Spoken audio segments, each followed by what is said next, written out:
ओम श्री भगवत वासुदेवाय नमः। राधे राधे, जय श्री कृष्णा। आपके अपने YouTube चैनल प्रेम भक्ति में आपका तहे दिल से स्वागत है। चलिए आज हम सुनेंगे ज्येष्ठ मास की कथा अध्याय 27। कथा को सुनने से पहले स्नान आदि से निवृत्त होकर स्वच्छ और साफ वस्त्र पहनकर कथा का श्रवण पान करें तथा श्री हरि की पूजा अर्चना करें। तो चलिए कथा को शुरू करते हैं। कथा में हम सत्यवान और सावित्री की कथा का वर्णन करेंगे। तो चलिए कथा का श्रवण पान करते हैं।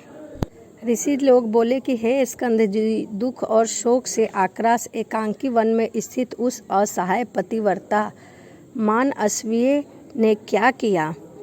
स्कंद जी बोले कि हे ऋषि, सावित्री अपने पति सत्यवान को लेकर गोद में बैठी रही। उस समय कृष्ण पिंगल वर्ण पुरुष को अत्यधिक तेजवान देखकर वह पतिव्रता भावनी बोली कि हे पुरुष लोक भयंकर, तुम कौन हो और कहाँ से आए हो और यहाँ क्यों आ रहे हो। यमराज बोले कि हे वाराहे, मैं मनवांसिनी तुम्हारे पति क्षीण आयु हैं और हे देवी, तुम्हारा दुर्वश तेज सहन करने योग्य नहीं है। हे महाभाग, यह जानकर मैं स्वयं इन्हें लेने आया हूँ।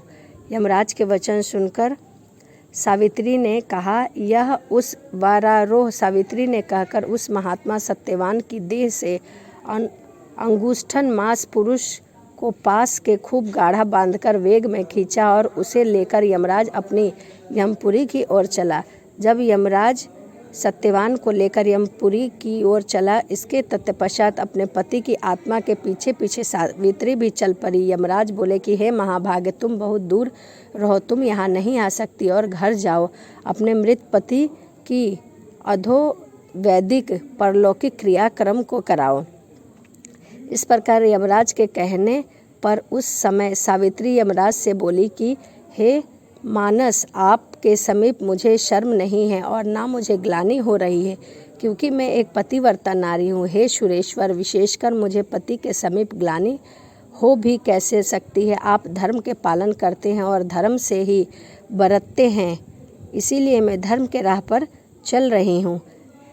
सावित्री के यह वचन सुनकर धर्मराज जी बोले, आज आपका दर्शन निष्फल नहीं हो सकता तथा सत्पुरुष का तो यह तक कहना है कि आपका दर्शन कभी भी निष्फल नहीं हो सकता। तथा वेदों को जानने वाले कहते हैं कि 7 पग साथ चलने से मैत्री हो जाती है। उस समय उनके वचन सुनकर धर्मराज जी प्रसन्न हो गए और वरों के मालिक तथा वरों के दाता यमराज ने सावित्री को वर मांगने के लिए कहा, क्योंकि सावित्री के वचनों से यमराज बहुत खुश थे, क्योंकि वह एक पतिव्रता नारी थी। सावित्री ने अपने सास ससुर के लिए नेत्र प्राप्ति तथा राज्य रूप का वर मांगा और पिता के लिए अपने लिए 100 पुत्रों को मांगा। यमराज जी की आज्ञा से पति का जीवन रूपी वर भी मांग लिया। ऐसा वर मांगने से यमराज ने तथा अस्तु कहकर उन्हें उनके सभी वचनों को पूर्ण कर दिया।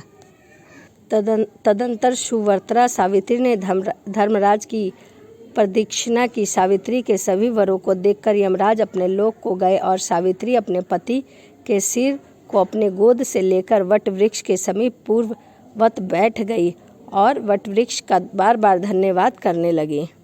हे ब्राह्मण, उसके पश्चात यह सत्यवान जाग गया और वचन बोले कि हे वाराहे, हे भामिनी, मैंने इस समय एक अद्भुत स्वप्न देखा है और यह सब वृतांत जो धर्मराज ने किया था और कहा था, यह सब सावित्री जी को कह सुनाया। सावित्री ने भी जो बातचीत यमराज के साथ हुई थी सत्यवान को बताया। सूर्य नारायण के अस्त हो जाने पर राजा दिव्यमत अपने पुत्र के आगमन की आकांक्षा से इधर उधर दौड़ने लगे और वन को भटकने लगे। राजा दिव्यत सेन पुत्र के आगमन की आकांक्षा से एक आश्रम से दूसरे आश्रम को जाते और पुत्र के न मिलने पर विलाप करने लगते कि हम दोनों अंधा और अंधी, लकड़ी लाठी समान, यह सत्यवान बिना हम दोनों कहाँ जाएंगे, कहाँ रहेंगे। इस प्रकार सत्यनीक वह राजा विलाप करता हुआ दुखों के सप्त होकर बारंबार पुत्र हे पुत्र कहकर पुकारने लगा और बार बार विलाप करने लगा और दुखी होने लगा कि हमारे बुढ़ापे का सहारा कहाँ चला गया। हे ब्राह्मण, इस प्रकार अस्मास राजा दीपसेन के नेत्र खुल गए। यह परम आश्चर्य देखकर आश्रम वासिनी ने शांतिपूर्वक वचन कहे कि हे महाराजा, हे महामते, इन नेत्रों के खुलने से यह सूचित हो गया है कि आपका पुत्र आपके साथ है, स्वयं वंश आपके साथ ही रहेंगे। स्कंद जी कहने लगे कि हे ब्राह्मणों, जब तक तपस्वी लोग यह बात कह ही रहे थे कि उसी समय सत्यवान के समस्त दिग्गज को नमस्कार कर माता पिता को नमस्कार किया। तदंतर वह कमल लोचन सावित्री ने आकर सास ससुर के चरणों को नमस्कार किया और सारा वृतांत अपने सास ससुर को कह सुनाया। मुनि लोग कहने लगे कि हे सावित्री, हे वाराण्य, तुम वृद्ध सास ससुर के नेत्र प्राप्ति के कारण जानती हो क्या? सावित्री बोली कि हे मुनि श्रेष्ठ, मैं नेत्र प्राप्ति का कारण कुछ नहीं जानती, किंतु मेरे पति बहुत देर तक सोते रहे हैं, इस कारण से देरी हो गई है, ऐसा सावित्री ने कहा। सत्यवान कहने लगा कि हे ब्राह्मणों, इस सावित्री के प्रभाव से ही यह सब कुछ हुआ है, इसका और कोई कारण नहीं है। यह सारा वृत्तांत मैं आपको सुनाता हूँ।